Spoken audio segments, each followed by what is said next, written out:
UP मदरसा board ने विदेश मंत्री को खत लिखा है। मदरसे के बच्चों के लिए पासपोर्ट का अमल आसान करने की मांग की गई है और एस जयशंकर से अपील की गई है कि पोर्टल से भी मार्कशीट का वेरिफिकेशन हो।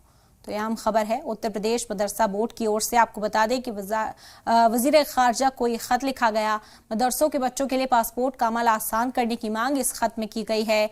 एस जयशंकर से ये भी अपील की गई कि पोर्टल से ही मार्कशीट का वेरिफिकेशन भी हो जाए। ऐसी सहूलत भी लोगों को फराहम कराई जाए ताकि मदरसे में जो पढ़ने वाले बच्चे हैं उनके पास ये सहूलत पहुंच सके और उनको भी आसानी हो, उनकी मार्कशीट भी पोर्टल से ही डाउनलोड हो जाए। ऐसी सहूलत इन बच्चों को फराहम होनी चाहिए। खत भेजा गया है बाकायदा यूपी मदरसा बोर्ड की ओर से वजीर खारजा को। आपको बता दें कि एस जयशंकर को एक खत लिखा गया कि मदरसों के जो बच्चे हैं उनका पासपोर्ट का अमल भी आसान किया जाए।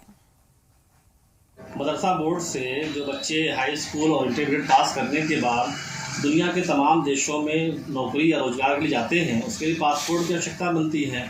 पासपोर्ट बनवाने के जब जाते हैं विभागों में तमाम दुश्वारी झेलनी पड़ती हैं।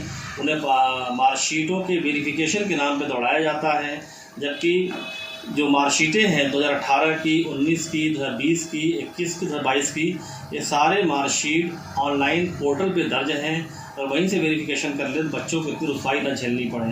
लगातार वेरिफिकेशन के नाम पे उनको परेशान किया जाता है, ये उचित नहीं है। इस संबंध में हमने विदेश मंत्री को भी पत्र लिखा है और आपके जरिए से ये अनुरोध करता हूँ कि पासपोर्ट के जो बनने की प्रक्रिया है उसको मदरसा बोर्ड के बच्चों के लिए भी आसान किया जाए अन्य बोर्ड के बच्चों की तरह, ताकि उन्हें दिक्कतें और रुसवाई न हो सके और अपने हाल रोजगार पर ठीक ढंग से जा सके।